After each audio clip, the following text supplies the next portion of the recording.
I never thought juggling cameras, kids, and a calendar crammed with appointments would be my daily circus. But here I am, at 39, a freelance photographer with a life that's always a click away from chaos. My name's Sarah, and my world revolves around two things: my camera lens and my family. My husband, Mike, is the kind of guy who's married to his job. He works as a sales rep for a company with branches across 3 cities. I can't remember the last time we had a meal together without him rushing off or being glued to his laptop. And then, there are our kids, Lily and Max, both in school, and a whirlwind of activities and homework. Mama, have you seen my math book? Lily's voice snaps me back from my thoughts as I sort through my camera gear. It's probably under the pile of clothes in your room, I reply, without looking up. Max runs in, his soccer ball thumping against the walls. Mom, can you sign this form for my field trip? Sure, bud. Just give me a minute, I say, balancing a camera in one hand and the form in the other. As the kids dash off to their rooms, I hear the front door open and close. Mike's home, probably just to grab something and dash off again. His presence in the house has become like a cameo appearance in a long-running show. Hey, Mike, how was your day? I ask, not expecting much of a conversation. Same old, just tired. Got another trip tomorrow, he says, barely looking up from his phone. I was thinking maybe this weekend we could do something as a family. You know, take the kids out or something, I suggest, hoping for a change. Yeah, maybe. I'll see how it goes, he replies, his attention still on his phone. I sigh, realizing it's a lost cause.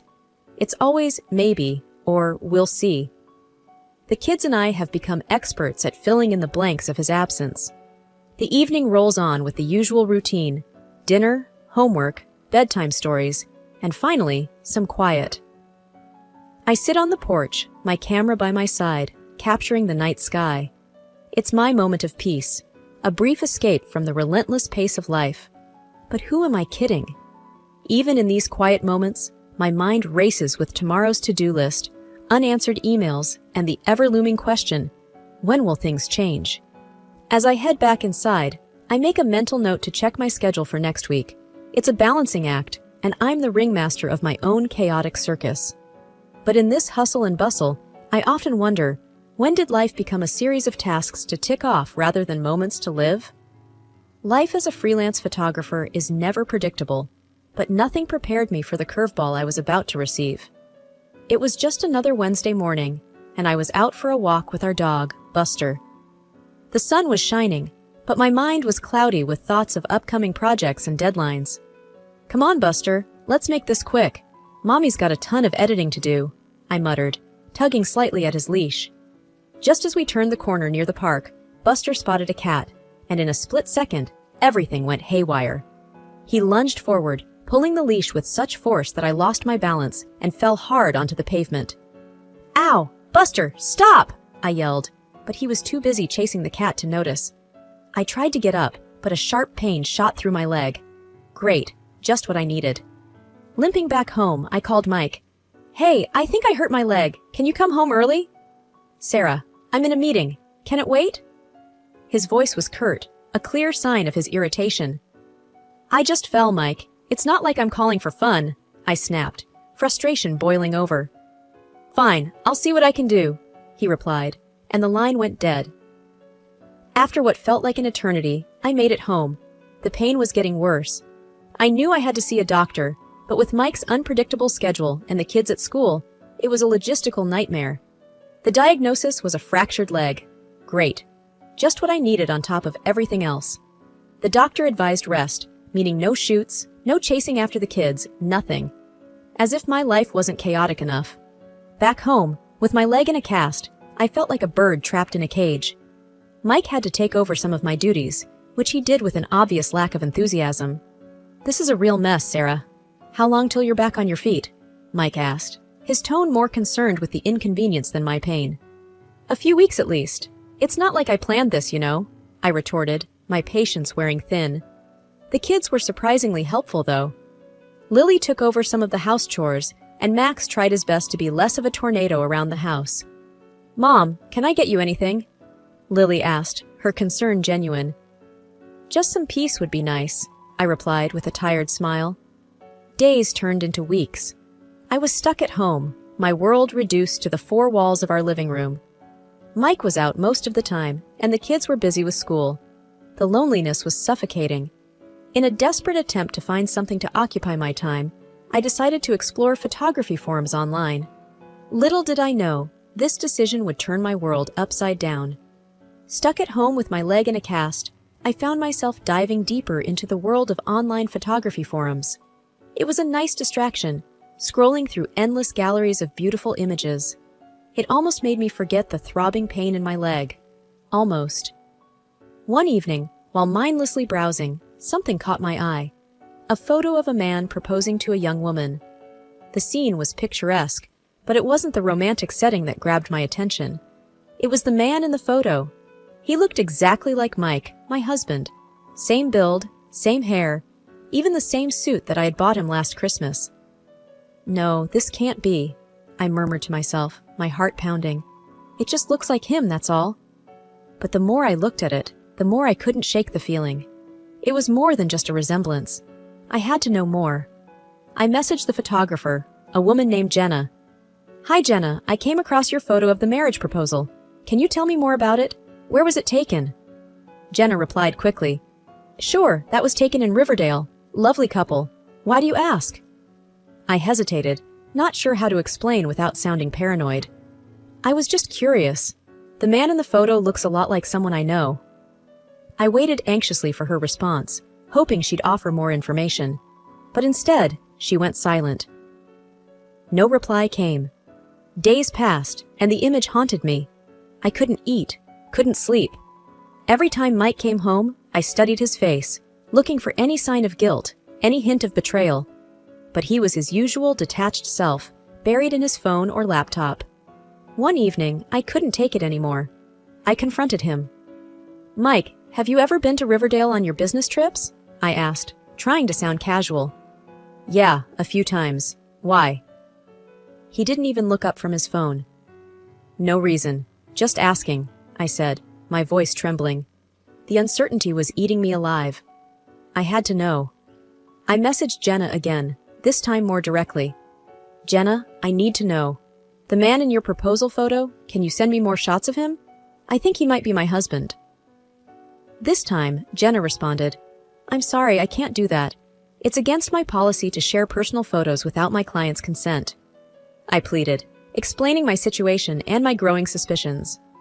After what felt like an eternity, Jenna finally relented. Okay, I understand. I'll send you a few more shots, but please keep this between us. When the photos arrived, my heart sank. There he was, my Mike, down on one knee, holding a ring to a woman I had never seen before. The same loving gaze he once gave me was now directed at her. I sat there, staring at the screen, tears streaming down my face. My world, my marriage, everything I believed in, shattered in an instant. I never imagined myself in the role of a woman who'd hire a private detective. Yet, there I was, sitting across from Rick, a seasoned investigator with a face that didn't give anything away. I handed him photos of Mike and a list of cities he frequently visited. I need to know what he's doing on these trips, I said, my voice a strange mix of fear and resolve. Rick nodded, his eyes scanning the photos. I'll track his movements, see who he meets, but it's going to take some time. You okay with that? I was far from okay, but I nodded. I need the truth, was all I could muster. As Rick delved into his investigation, I was forced into a role I never wanted, the wife who pretends everything is normal. Mike, oblivious to the storm brewing, continued his business trips, leaving me alone with my swirling thoughts. I started noticing changes in Mike that I'd never seen before. His wardrobe underwent a transformation, suits that screamed designer labels, shoes that weren't from our usual budget stores. His cologne was different too, replaced by a scent that was more refined, more luxurious. These were subtle changes, but to me, they were glaring. Then there were the phone calls. Mike had always been private with his phone, but now it was excessive. He'd lock himself in the bathroom, speaking in hushed tones. I once pressed my ear against the door, trying to catch snippets of his conversation, but all I could hear was the muffled sound of his voice. I watched him closely, trying to find traces of the man I married in his new persona. But with every passing day, he seemed more like a stranger. I wondered how long he had been living this double life, right under my nose. The kids started to notice the tension. Lily, ever perceptive, asked one night, "Mom, is everything okay with you and Dad?" I forced a smile. "Everything's fine, sweetie. Just a lot on my mind with work." But it wasn't fine. The man I shared my bed with, the father of my children, felt like a mirage. I found myself lying awake at night, staring at the ceiling, piecing together the lies and half-truths. One evening, as Mike prepared for another trip, I found myself watching him pack. He moved with such ease, a routine he had mastered. There was no hesitation, no signs of guilt. It struck me then, how easy it is to deceive someone who trusts you completely. I reflected on our years together, wondering when the lies began. Had I been naive, too trusting? Or had I chosen to ignore the signs, too wrapped up in my own world? Weeks went by, and Rick finally called. "We need to meet." His voice was serious, carrying a weight that made my heart sink. We met at a quiet corner of a nearly empty cafe. He slid a thick envelope across the table. "I found quite a bit. You sure you're ready for this?" I wasn't sure of anything anymore, but I nodded. Inside the envelope were photos, receipts, and detailed reports. Every piece of evidence was like a knife twisting in my heart. There he was, my Mike, but not the Mike I knew. In each city, there was a different woman, a different life. I felt a mix of anger, sadness, and betrayal. My mind raced with questions. How could he do this? How long had he been living this lie? I paid Rick, barely speaking as I left. Walking home, the envelope felt like it weighed a ton. I realized then that all this while, I had been living with my eyes closed. I had refused to see the man Mike had become, clinging to the image of the husband I thought I knew. Now, with my eyes wide open, I saw everything clearly. The lies, the deceit, the reality of my marriage laid bare. It was a truth I couldn't run from anymore. Holding on to the truth about Mike's infidelities was like keeping a storm inside me. But I kept the photos a secret. I wasn't going to let him off easy. No, he deserved more than just a confrontation. He deserved a reckoning. I wanted to give him an unpleasant surprise, one that he'd remember for the rest of his life. As the days passed, my leg finally healed. I could walk without wincing in pain, a small victory that felt like a fresh start. But as one part of me healed, another part plotted revenge. Mike continued his routine, unaware of the storm brewing under his nose. He left for his trips and came back, slipping further into his web of lies. He thought he was smart, but he didn't know that I was now playing the game too. I crafted a plan, something that would expose his deceit in the most dramatic way possible. I wasn't going to tip my hand by letting him know what I knew. No, this had to be a surprise. I spent hours thinking, planning, making sure every detail was perfect. I watched him, pretending everything was normal, but inside, I was counting down the days. My heart had turned cold, each beat a reminder of his betrayal. Finally, everything was in place. The trap was set, and all I had to do was wait for the right moment. Mike was oblivious, still wrapped up in his lies, thinking he had fooled me. He had no idea what was coming. As I lay in bed that night, the phrase, "Revenge is a dish best served cold," echoed in my mind. I realized that was exactly what I was doing, serving him his just desserts, cold and unyielding. This wasn't just about revenge. It was about justice, about taking back my life from someone who thought he could play me for a fool. The night I planned to confront Mike was etched in my mind like a date with destiny. I cooked his favorite meal, set the table with our best china, and even put on the dress he always said he liked. It was all a facade, a stage set for the final act. Mike walked in, looking tired but surprised at the effort I'd put in. "Wow, what's all this for?" he asked, a slight smile playing on his lips. "Just felt like doing something special," I replied, my voice steady despite the storm raging inside. We sat down, and for a while, I played the part of the doting wife. We talked about mundane things, but I was just biding my time, waiting for the right moment. The doorbell rang, and that was my cue. "Can you get that, honey?" I asked, my heart pounding in my chest. Mike got up, still unsuspecting, and walked to the door. I heard his footsteps, the door opening, and then a moment of silence before his voice, laced with shock. "What are you doing here?" I walked to the doorway, and there they were, the girl from the photos and her parents. The look on Mike's face was priceless, a mix of shock, fear, and confusion. "Sarah, what is this?" Mike turned to me, his voice a mix of accusation and panic. "This is me, giving you a taste of your own medicine," I said, my voice cold and sharp. The girl, tears in her eyes, confronted Mike. "You said you loved me, that we were going to be together." Her parents were furious, demanding answers, their voices raised in anger. Mike tried to speak, but words seemed to fail him. "You've been living a lie, Mike, and I have all the proof," I said, holding up the envelope Rick had given me. Mike's face went from red to pale. He looked at me, then at the girl and her parents, his mouth opening and closing like a fish out of water. "You're a liar and a cheat," I spat out, the words tasting bitter in my mouth. The room was filled with shouting, accusations flying. Mike tried to explain, to apologize, but it was too late. The truth was out, and there was no going back. As the girl and her parents left, the reality of what had just happened seemed to sink in for Mike. He looked at me, his eyes searching for something, maybe forgiveness or understanding. But all I felt was disgust. "You need to leave," I said, my voice void of emotion. He didn't argue, just packed a few things and left. The house was suddenly quiet, the echoes of the confrontation still hanging in the air. The days following the confrontation were a blur. The house, once filled with the noise of our family, now echoed with a haunting silence. I kept busy, trying to distract myself from the emptiness and the hurt. Lily and Max knew something was wrong. They could sense the change in the air, the absence of their father's presence. I sat them down one evening, knowing I had to explain things, even if it broke my heart. "Kids, your dad and we're going to be living apart for a while," I said, my voice trembling. "Why, Mom? Did we do something wrong?" Max's innocent eyes searched mine for answers. "No, honey, it's not you. It's just, Dad made some mistakes and we need some time apart," I tried to explain without revealing too much. Lily, older and more perceptive, understood more than I wished she would. "Is Dad not coming back?" she asked, her voice barely above a whisper. "I don't know, sweetheart," I replied, holding back my own tears. I started the divorce proceedings, a process that was both liberating and soul-crushing.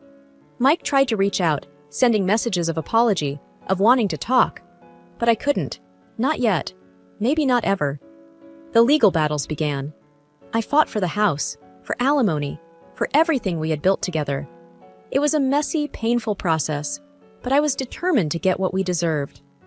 One day, I was going through some old boxes and found a photo of Mike and me on our wedding day. I stared at it, at the happy, hopeful faces we once were. It felt like a lifetime ago. "Why did he do it, Mom? Why did Dad hurt us?" Max asked, coming into the room. I put the photo down, looking at my son. "Sometimes people make bad choices, Max, and those choices hurt the people they love." "But do you still love Dad?" he asked, his eyes full of confusion. I sighed, a mix of sadness and resignation in my heart. "I don't know, Max. I'm just trying to figure out what's best for us now." The weeks turned into months. The divorce was finalized, leaving me with a mix of relief and a deep sense of loss. I started focusing more on my photography, taking on more assignments. It was a way to rebuild, to find myself again. One evening, Lily came to me. "Mom, are we going to be okay?" I hugged her, feeling her small body shake with sobs. "Yes, we are. We're going to be just fine."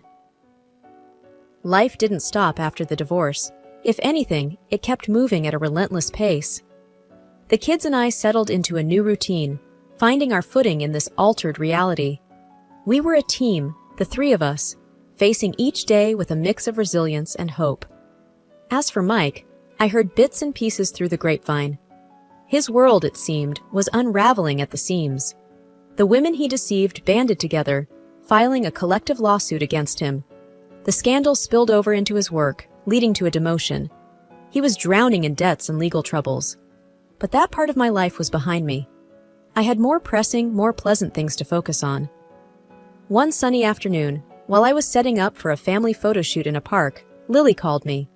Her voice was bright, filled with excitement. "Mom, guess what? I won first place in the art competition." "That's wonderful, Lily. I'm so proud of you," I replied, my heart swelling with pride. Max, too, was thriving. He had found a passion for soccer and was making new friends on the team. "Mom, you should come to my game this Saturday. I might score a goal," he said one evening, his eyes shining with enthusiasm. Life with the kids was busy, filled with school events, soccer matches, and art exhibitions. We were a tight unit, supporting each other through thick and thin. My photography business was also picking up. I landed a few big contracts, photographing events, and doing portrait sessions. The lens was my window to the world, allowing me to capture moments of joy, of life moving forward. One evening, as I sat editing photos, I reflected on the past months. The pain of betrayal, the turmoil of the divorce, it all seemed like a distant memory now. I had found strength I didn't know I possessed. The doorbell rang, pulling me from my thoughts. It was my friend and neighbor Martha, dropping by with some coffee and a friendly smile. "How are you holding up?" she asked as we sat in the living room. "I'm doing okay, actually. Better than okay," I replied, a sense of contentment washing over me. "That's great to hear. You know, you've really inspired me with your strength," Martha said, her eyes sincere. We chatted for a while, talking about work, life, and everything in between. It was nice to have a friend who understood my journey. As Martha left, I looked around my home, filled with laughter, love, and the evidence of a life moving forward. The hardships had not defined us. Instead, they had forged us into something stronger. Life was good, not perfect, but good. And for now, that was more than enough.